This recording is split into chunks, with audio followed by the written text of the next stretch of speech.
Back in 2010, I was still in the throes of college, and like a lot of my classmates, I played a lot of StarCraft 2. I did alright, of course, scrubbing as Terran. Marines, Marauders, Medivacs, baby. Made it at a gold 1v1 and diamond 2v2 at peak craft. Didn't last long, however, mostly because StarCraft is a game you really have to plug hundreds of hours into every month in order to stay competent, and college life, with grades and relationships to maintain, has a way of getting in the way. Even after I stopped playing multiplayer religiously, I still ditched around with the single-player campaign. My favorite missions were the ones where you had a small base, and you were expected to survive a certain amount of time, 25 minutes or something, against an increasingly powerful Zerg horde. It combined a lot of concepts that were useful in the main game with survival mechanics and tighter resource management. And, despite being on a timer, you weren't on the clock as much. You didn't have to prescribe to a strict build order, and you had a little more room to experiment before the mission inevitably ran out of time, usually resulting in your base being destroyed anyways by some sort of never-ending Zerg horde at the last minute. It was, of course, a testament to your skill to see if your base actually survived that last horde, and if it only stood for a while, for how long.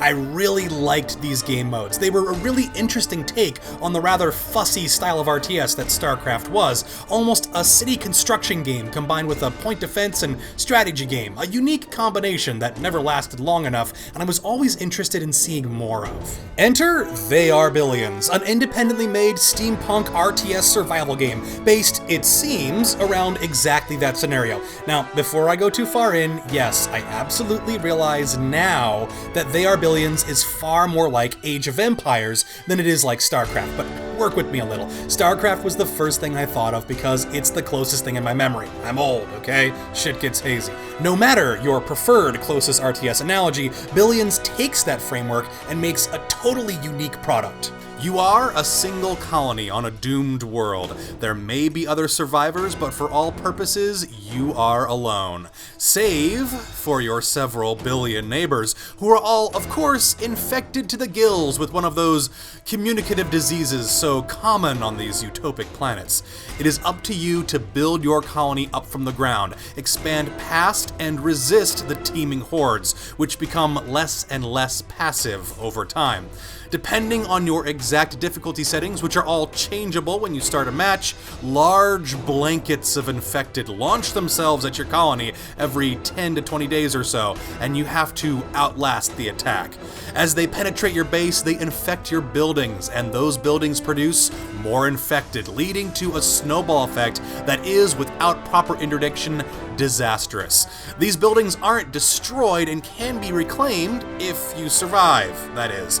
If your colony center becomes infected, the game is over, which is an incredibly likely scenario. This is a game that wants you to lose. The enemy aren't smart, they aren't cunning, but they are billions, relentless and seemingly endless in number. In small numbers, they pick and prod, worming their ways into the tiniest cracks in your defenses, and in large numbers, they simply walk through them. You cannot destroy their base, you cannot weaken their supply lines, you just have to build the best defense you possibly can and try to outlast them. Not only that, but the game pulls out every stop it can, wherever it can, just to trip you up. Resource buildings can't be built too close to each other, so you can't have several sawmills working on the same trees. Housing can't be built in a perfect grid. You can build as far as you want in double rows, but you have to offset the third, which not only triggers, I'm sure, a certain amount of OCD in some players, but also creates an inherently inefficient building structure. You can't simply destroy research buildings once you've finished all their upgrades, and when space is becoming a premium. No, that wipes out all the research for that building, and you have to get it all over again. Want to expand your base? Well, you have to construct additional pylons like some filthy Xenoprotoss. And no, you can't warp into them. Yes, you can block your unit's paths out of your base by accident. No, that doesn't stop the zombies from getting through them. Yes, you can supply block yourself. Oh man, that takes me back. Having to destroy or deactivate a building so you have enough workers to build a power plant, which you would need to build a house to get more workers to build the plant? Oh baby, let me just fire up the old build orders again. I'm ready. But even if you have a goal to, say, take up to the best units of the game really fast, the game will actively fight any kind of set build order, even in the early game. Each round's map is randomly generated, an unknown quantity. All I know is that I'm going to have to build 3 houses right off the bat, but after that, I have to take a look at my surroundings. You might start off with a base with a wide open southern field, or with a lake dominating your eastern side. You might start off with good stone mining opportunities, which will allow you to tech up faster, or good forests, which would allow early expansion. You have to adapt to what hand the game gives you, and everything is both a gift or a curse, depending on how well you can exploit it.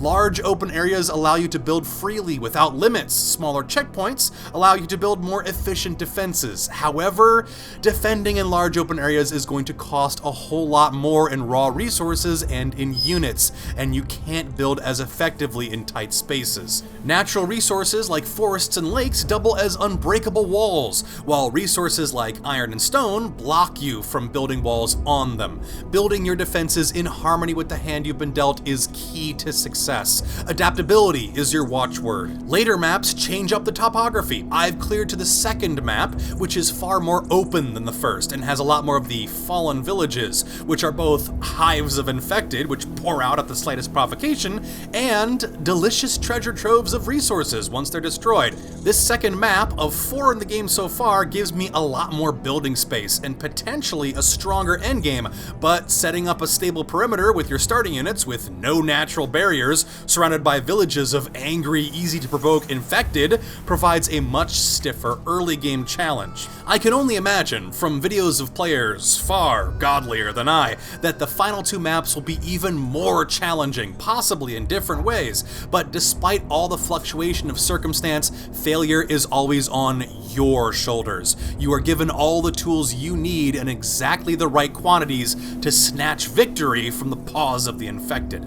There are no wasted units or buildings in They Are Billions, save for one, which I'll get to later. The game is very tightly designed. Each structure and soldier has its exact purpose. You start off with 4 hunters, 1 soldier, and a gold income every 8 hours. You need to build tents first. They provide colonists, who are taxed to increase your gold income, and workers, who are needed to build other buildings, and are expended to create units.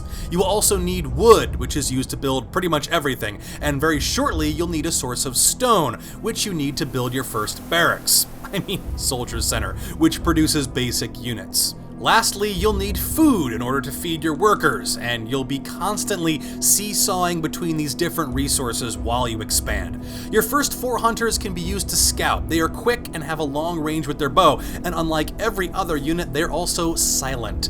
They won't disturb nearby infected like the loud gunfire from soldiers would, and when you get enough of them, they are very effective area clearance units. Their slow fire rate is a liability for heavy combat, but they don't lose a niche after you get heavier units. They are still the fastest unit in the game and therefore versatile. They don't cost food to build, and their long range helps to complement groups of other units against ranged infected.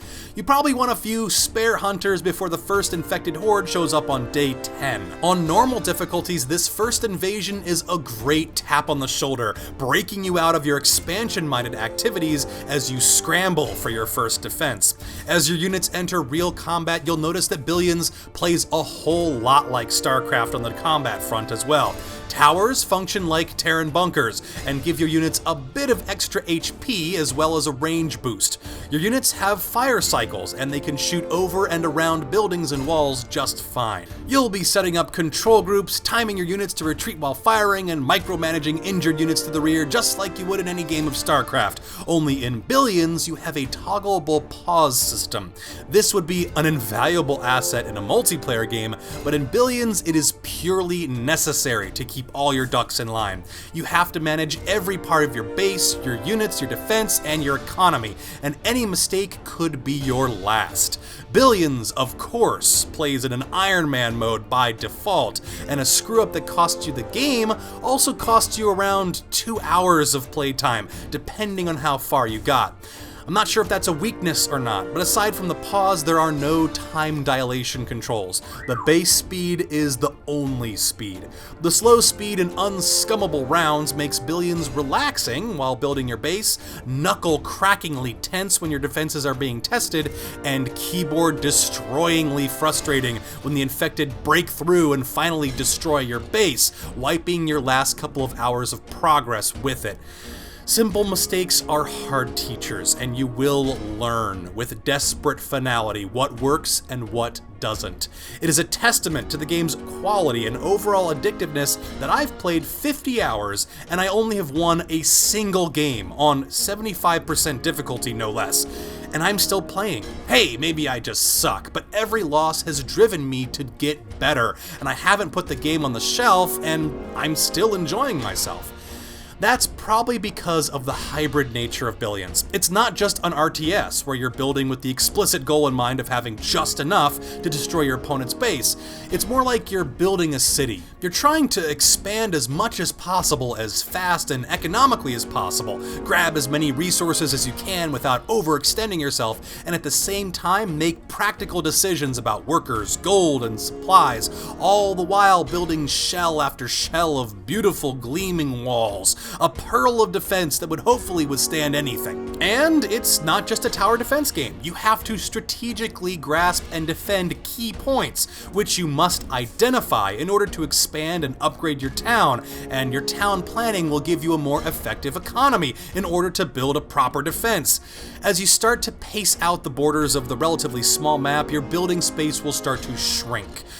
Good thing you've been upgrading your tech this whole time, right? You'll need that to upgrade all of your production buildings, doubling your output while maintaining your footprint. And you'll absolutely require the advanced units and towers to survive later waves. Hunters, soldiers, and snipers are fine for general usage, but you'll really want the Thanatos, who fires missiles to deal large discs of splash damage. You'll want the Titan, who fires twice as fast and 4 times as powerfully as a soldier, but who has the range of a sniper, maybe more, and who has quadruple the health of normal units. Lucifer, I haven't quite gotten the hang of, but maybe I'm not massing them enough. Fire is good against zombies, right? They can't shoot over the city walls, but I suppose they might be good at plugging small holes, if you get any.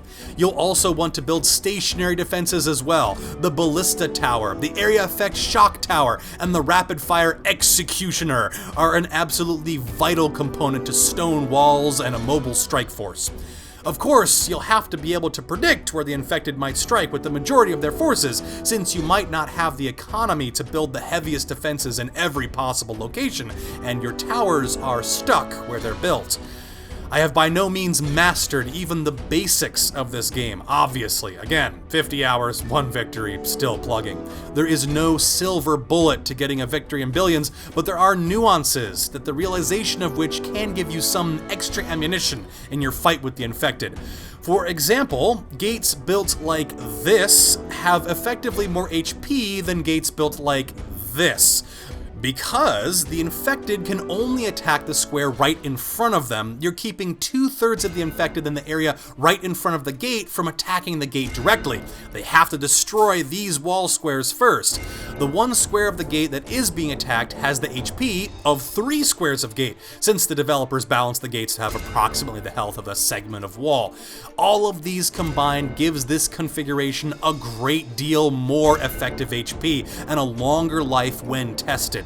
As another example of nuance, upgrading is not always the best option.